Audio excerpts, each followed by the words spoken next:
చూస్తే వైఎస్ వివేక హత్య కేసులో సహనిందితుడు అవినాష్ రెడ్డికి తెలంగాణ హైకోర్టులో భారీ ఎదురు దెబ్బ తగిలింది.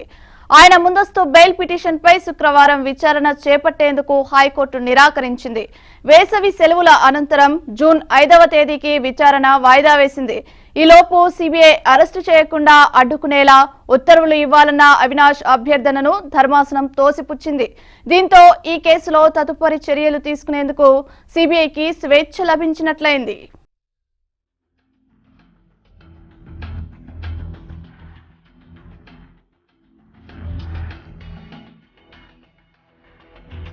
అవినాష్ రెడ్డి ముందస్తు బెయిల్ పిటిషన్ పై గురువారం వివేకా కుమార్తె సునీతారెడ్డి తరఫున సుప్రీంకోర్టు సీనియర్ న్యాయవాది సిద్ధార్థ్ లోత్రా, అవినాష్ రెడ్డి తరఫున సీనియర్ న్యాయవాది టి నిరంజన్ రెడ్డి వాదనలు వినిపించారు.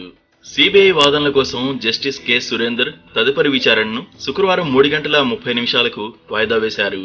శుక్రవారం సిబిఐ వాదనలు, అవినాష్ రెడ్డి రిప్లై వాదనలు కొనసాగాల్సి ఉంది. కానీ ఈ అంశం విచారణకు రాగానే వేసవి సెలవులకు ముందు ఇదే చివరి రోజు అయినందున ఈ కేసు విచారణను ఇప్పుడు పూర్తి చేయలేమని జస్టిస్ కె సురేందర్ ధర్మాసనం స్పష్టం చేసింది. విచారణ పూర్తయినా అప్పటికప్పుడు ఆదేశాలు ఇవ్వలేమని వ్యాఖ్యానించింది. ఒకవేళ ఆర్డర్ రిజర్వ్ చేస్తే జూన్లోనే ఆదేశాలు ఇవ్వాల్సి ఉంటుంది. బెయిల్ పిటిషన్లో అన్ని రోజులు ఆదేశాలు రిజర్వ్లో పెట్టడం సరికాదు. ఈ కేసును ఈ ధర్మాసనమే వినాలని చీఫ్ జస్టిస్ ప్రత్యేకంగా పేరును మెన్షన్ చేశారు. అందువల్ల వెకేషన్ బెంచ్ కు బదిలీ చేసే అధికారం మాకు లేదు. తప్పకుండా మేమే వినాలి.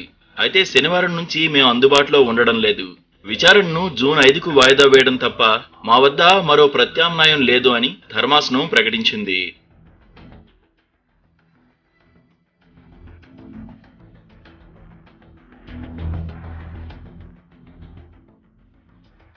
అవినాష్ రెడ్డి తరఫున సీనియర్ న్యాయవాది వినోద్ దేశపాండే వాదనలు వినిపిస్తూ సుప్రీంకోర్టు ఆదేశాలు జారీ చేసిన సందర్భం వేరని, ప్రస్తుత సందర్భం వేరని తెలిపారు. కనీసం కేసు విచారణకు వచ్చే వరకు ఒక్క వారమైనా అరెస్టు నుంచి రక్షణ కల్పించాలని కోరారు. ఇందుకు ధర్మాసనం అంగీకరించలేదు. సిబిఐ విధుల్లో జోక్యం చేసుకోవడానికి నిరాకరించింది. కేసును వెకేషన్ బెంచ్ కు బదిలీ చేసే అధికారం మాకు లేదు. వెకేషన్ బెంచ్ ముందు పెట్టేలా చీఫ్ జస్టిస్ అనుమతి తీసుకోండని వ్యాఖ్యానించింది.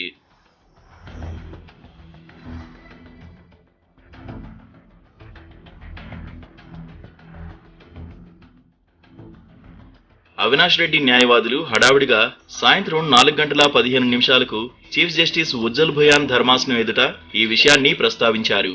చీఫ్ జస్టిస్ ఉజ్జల్ భయాన్ స్పందిస్తూ సుప్రీంకోర్టు ప్రధాన న్యాయమూర్తి అట్రాషియస్ అని వ్యాఖ్యానించిన కేసు ఇదేనా అని ప్రశ్నించారు.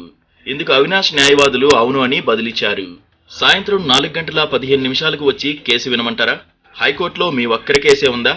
సుప్రీంకోర్టు ఇప్పటికే ఆదేశాలు జారీ చేసిన కేసును వినేందుకు ఇది సమయమా? సుప్రీంకోర్టు ఆదేశాలు జారీ చేసిన తర్వాత సింగిల్ జడ్జిపై ఎంత ఒత్తిడి ఉంటుందో తెలుసా? కేసు వినాలని మాపై ఒత్తిడి తీసుకురావద్దు అంటూ అవినాష్ న్యాయవాదుల విజ్ఞప్తిని తిరస్కరించారు.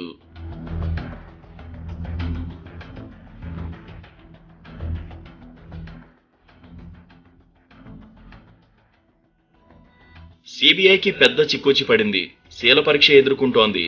వివేక హత్య కేసులో ముఖ్యమంత్రి జగన్మోహన్ రెడ్డి సోదరుడు, ఇంకా చెప్పాలంటే ఒక కన్నులాంటి ఎంపీ అవినాష్ రెడ్డిని సిబిఐ అరెస్టు చేస్తుందా? చేయదా? చేయకపోతే లాబింగ్ కు లొంగిపోయారని జనం అనుకుంటారు. చేస్తే చిత్తశుద్ధి ప్రదర్శిస్తుందనే భావిస్తారు.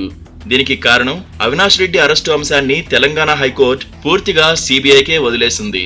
ఇప్పుడు పిటిషన్ పై తదుపరి విచారణను హైకోర్టు జూన్ 5వ తేదీకి వాయిదా వేస్తూ సిబిఐ తన పని తాను చేసుకోవచ్చునని చెప్పకనే చెప్పింది.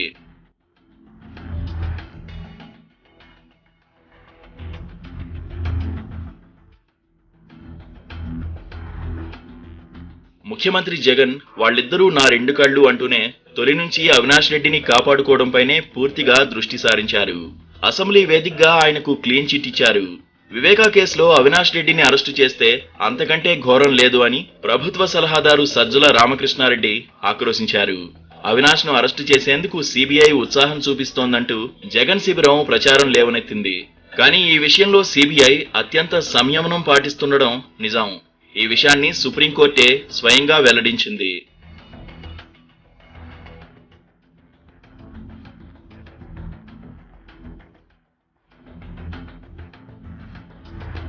ఒకవైపు అవినాష్ రెడ్డిని సిబిఐ అరెస్టు నుంచి కాపాడుకోవడానికి నానా తంటాలు పడుతున్న వైసీపీ పెద్దలు, మరోవైపు తమ చేతిలో ఉన్న సిఐడిని అకారణంగా విపక్షాలపైకి ప్రయోగిస్తుండడం గమనార్హం. ప్రభుత్వానికి వ్యతిరేకంగా ఫేస్బుక్ లో పోస్టులు పెట్టారని, ఫార్వర్డ్ చేశారని వృద్ధులు, జర్నలిస్టులు అనే తేడా లేకుండా రాత్రికి రాత్రి అరెస్టులు చేశారు. టీడీపీ నేతలను అనేక కేసుల్లో ఇరికించి అరెస్టు చేస్తున్నారు. కానీ తమ్ముడి దాకా వచ్చేసరికి ఘోరం, నేరం, దారుణం అని వాపోతున్నారు.